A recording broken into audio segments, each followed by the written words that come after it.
Taurus just can't seem to help themselves. They're dropping new stuff left and right.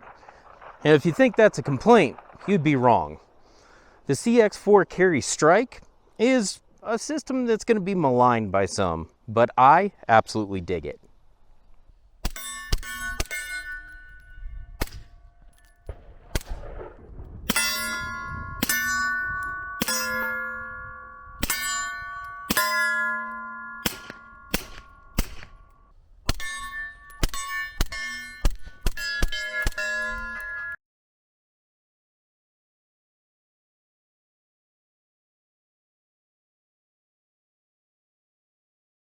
The Strike, as I'll be calling it from now on out, is a combined effort between Taurus and Strike Industries.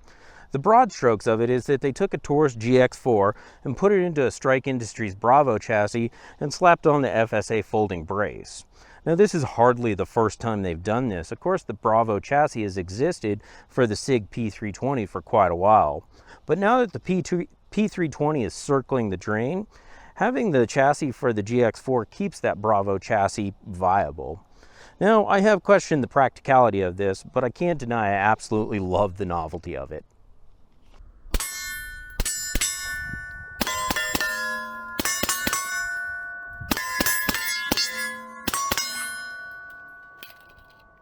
The Strike handles pretty well, but the first time you shoot it totally not on your shoulder, that slide coming back to your face so close is a little bit disconcerting until you habituate to it. Now, I'm pretty sure the Strike is going to come with an optics cut on all the ones that Taurus manufactures, but you're absolutely going to want one. Well, the stock iron sights are pretty good and provide a good sight picture when you've got it in an extended pistol position. By the time you bring it back closer to your face, the perspective is completely all wrong, and they're way too coarse for you to really use them. So using that RMSC cut is going to be pretty much a must. I slapped a Vortex Defender CCW on here, and I really have come to like these. But regardless of that, any optic is going to be better than the iron sights. The threaded barrel begs to have a suppressor on there, and that's exactly what I did. But this does lead me to a caveat that I feel I need to mention. The example that I got sent only came with one recoil assembly spring, and with a traditional stacked baffle suppressor on there, I noticed with 115 and 124 grain projectiles that slide velocities were unsettlingly high. Now, this was a non-issue with 147 grain and 160 grain subsonic loads. Even so, I wanted to try a low back pressure can on here to see if that fixed it, and I was looking for an excuse to buy a Dead Air Mojave anyway. And with the Mojave on there, all loads shot just fine with it. With an optic suppressor and subsonic ammo, the Strike just hits its stride. You feel slick running it. The dulled thump of bullets hitting the berm, the gentle aroma of burnt gunpowder, and the bounce of recoil totally not on your shoulder. The experience is greater than the sum of the parts, and even with an English degree, I struggle to explain it fully. Logically, I know there's a lot of compromises made with a braced pistol, but emotionally, I just don't care in the slightest.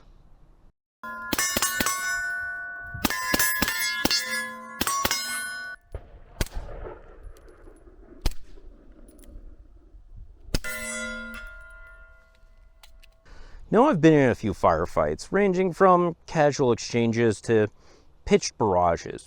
There's not a single one of them where I would have preferred to have the Strike. And the GX4 Carry base model is undeniably more convenient for day-to-day carry. But in the Venn diagram between primary and secondary weapon, there is a small intersection between them that makes for a compelling argument for the Strike. That being said, I'm not without my complaints on it. One thing I would like to see on the Strike is a manual safety. Because of the brace and the charging handle, a holster for this is just laughable. So you're either going to be running it on a sling or in a bag. Now, normally with a good holster, that's what protects the trigger guard. But as soon as it comes out of that holster, that's where things change. And that's why we're so anal about trigger discipline. But with a sling or bag, that allows just about anything to get in that trigger guard. So by putting a manual safety somewhere on this, you'd at least be able to run it safely in a sling or in a bag. Another change I'd like to see is the magazines. 15 rounds may have been adequate 40 years ago when the M9 was adopted, but today that's pretty anemic. I don't want to see 30 or 33 round happy sticks because those are obnoxious for a multitude of reasons, but I think a 25 round magazine would be just about the right size and length to help you actually have more dexterous reloads.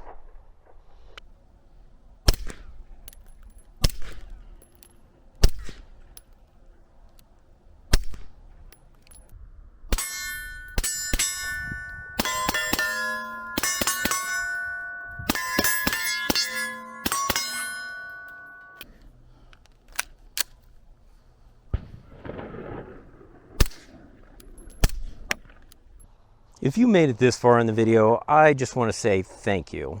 The amount of support I've received since starting Upspin has been absolutely amazing. If you want more from Upspin Ballistics, then go ahead and follow the link tree in the description for my social media where I post news, reviews, and opinions that will ultimately get me dismissed from my day job. While you're at it, also go show Taurus some love. They do a lot to support content creators like me, and also they're one of the few companies that are actually bringing cool stuff out to the market. And while I'm at it, a huge shout out to Cameo Shooting and Education Complex for letting me borrow their facilities for these videos. If you've never shot a competition here, come out here and do it, and you'll never forget this place. Now, I'm still trying to figure out a sign-off line for the Upspin project, so I'd like to hear your suggestions in the comments below. And if there's any that I can actually mention without getting banned, I might just use it.